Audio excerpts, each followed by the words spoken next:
Hey audience, originally Alphonse here, bringing you the first episode of The Fires of Forge, which is a series in which I'm going to be doing some Forge tutorials on Halo 4. Episode 1 here is going to be all about the basics of Forge. We're going to start out about telling you where you can find the Forge, actually. So first things first, we're in the menu here, right after you press start from the get-go of the game.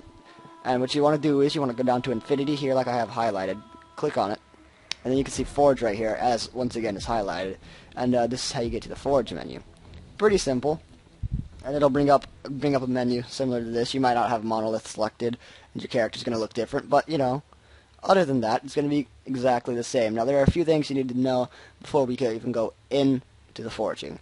First off, there are game types you can edit. Basic editing is just editing where you can put anything in. There's no specific game type you're editing for. This is good for doing generalization stuff and also doing Slayer, because Slayer follows the exact same rules as this almost. Then there's Capture the Flag, which makes it where objective points can be set to Capture the Flag type, and you can set things to only show up in Capture the Flag. It's the same for everything else. Dominion and Extraction are the most complex Forge types that you can make, with basic editing being the most simple, followed by Oddball and probably then Capture the Flag. Regicide is pretty simple as well, and you know, that's it for the whole thing. Griffball, what's this? Oh, apparently there's a new game type for Griffball called Football. Did not know that. Now, here's your map menu, and this shows you all the maps you have available.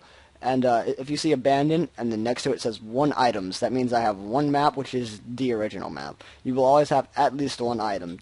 As you can see here on Erosion, a map I particularly like, there are 9 items, which means that they have 9 maps on this, 3 of which, as you can see a little symbol beside it, that means it is original content with the game, and you did not make it. If there's no symbol beside it, that means it was either downloaded or it was made by the player.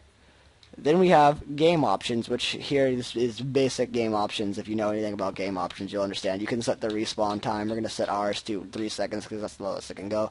The editor traits is the Forge editor. It's the ball you go into. We'll go more into that. But you can set. I like to make when I'm playing with other people, I like to make the editor.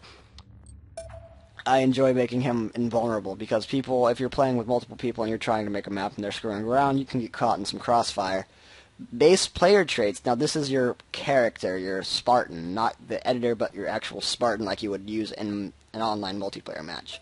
You can change weapons, your default weapons, all of that. You can change how much shields and vulnerability you have. You can change what equipment, ability usage, and all that. It's quite simple. I mean, if you really want to go extremely in-depth to this, you can do this on your own time, I'm sure. I mean, you're not even in the Forge mode yet.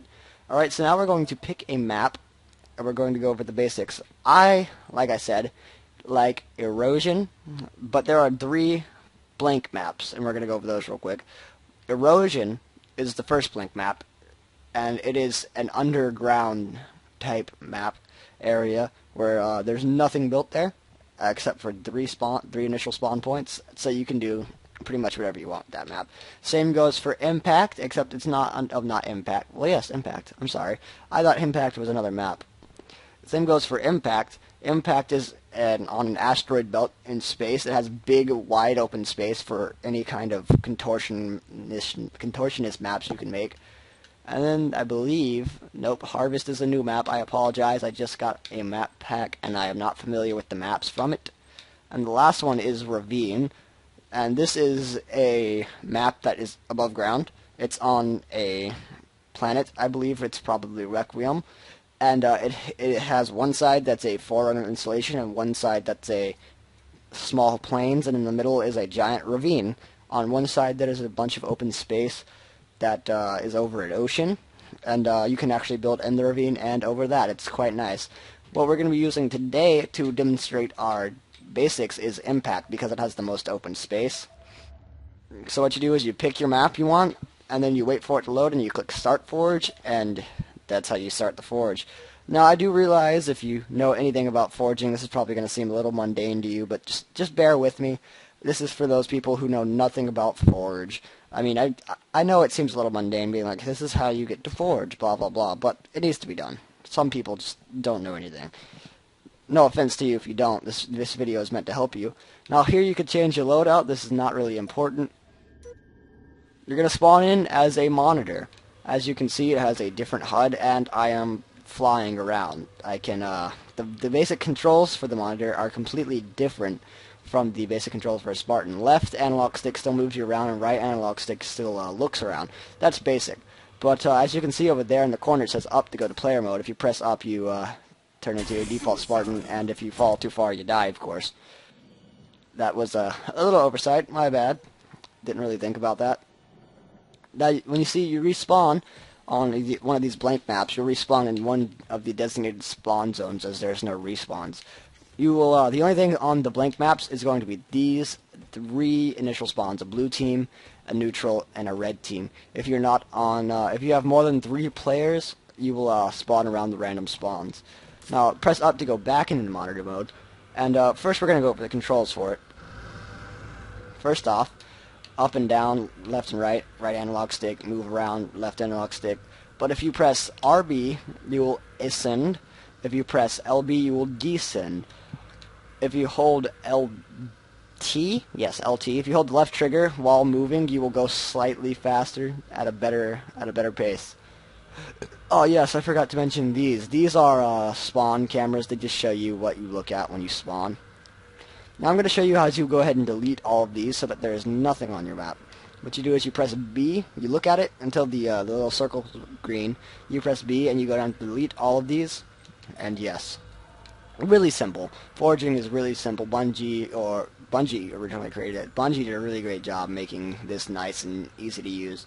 Same thing to do with the initial spawns. Delete all of these and click yes. Now, when you delete initial spawns and respawns, color does not matter. You're able to delete every single one. So be sure you are wanting to do this before you do it, because if you have a green spawn and then a blue spawn and a yellow spawn and you just want to delete all the blue spawns, you have to delete them by hand. Now we're going to move on to a little bit more advanced stuff. It's still pretty basic. As you can see right there in the bottom right hand corner, it says budget, tools, and place object. We're going to work on the place object element here for a little bit. Now what you got to do for this is press X. Really simple, right? Now you see all these different branches, you could call them, little menus you can open, and each one spawns in a different thing. It's pretty simple what it spawns in. Gadgets has more 100 things and everything. I'm not going to really go over this too much or too long. What I really want to get into is how to create stuff in Forge. So every map, every one of the empty maps at least, I haven't really forged around with the default maps.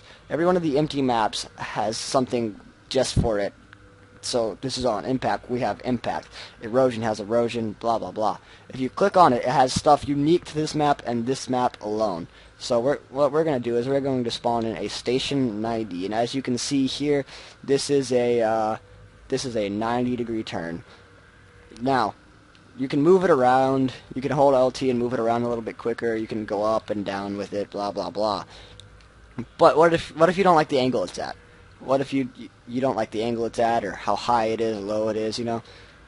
What you got to do is hold RT, right trigger, and use the right analog stick to rotate it around. Really easy. You can do it in any kind of contorted direction you want to. But Bungie thought about this, and what if you want it to be really accurate, like you just want it to be a 90-degree turn and you can't quite get it? Well, Bungie thought of this. When you don't even have to be holding an object for this, you can go ahead and let that go. But if you press B, you open up your tools menu, and under the tools menu there is something called rotation snap. And what rotation snap does, it has 90, 45, 30, 15, and 5-degree angles. And what this does is we'll set it to 90, and when we grab this, it'll auto snap to a 90-degree angle. So you can do that. You can put it at a 45-degree angle. It'll do the exact same thing, except with 45 degrees. They're all around the circle, all this way and that way. Pretty simple, right, guys? Now I'm going to show you another little neat trick that Bungie has made for us. We're going to go ahead and do this 4-way large. Okay, say I want it to be here, but I want to make sure that it can perfectly line up with other things. What we're going to do is press B, and go to edit coordinates. Now what this does is it does slight nudges upon the X, Y, and Z axis. As you can see, as I'm manipulating the Z axis coordinates, it's going up and down. If I manipulate the Y axis coordinates, it moves along the Y axis. If you manipulate the X axis coordinates, it moves along that axis. This makes it really easy to get very accurately placed stuff. But if you don't feel confident or you're too lazy to use this, they also came up with a solution for that. It's called magnets. What magnets does is you turn them on. The strength does not matter particularly. And then say I wanted to place another piece. I wanted this to not be on the coordinate grid exactly. I wanted it to be right here. So what I do, and I want to place a 90 degree. What I do is, you see those little glowing red balls? Those are the magnets. Now every place you can attach one to it has a magnet, and if you look here, it just automatically snaps it to it to perfectly line it up like that. And then you don't even have to worry about the editing coordinates. Pretty simple, right, guys? It's really easy to make a simple map like that. And I hope this tutorial has helped you. This has been episode 1 of the Fires of Forge. We went over the basics here. We taught you how to use rotation snap, how to spawn in items. We taught you how to use a few simple tools such as rotation snap and the magnets. We taught you how to delete all objects, and we just kind of showed you the basics. I hope this helped you out, and if you have any questions, please leave them in the comment below. This has been originally Alphonse with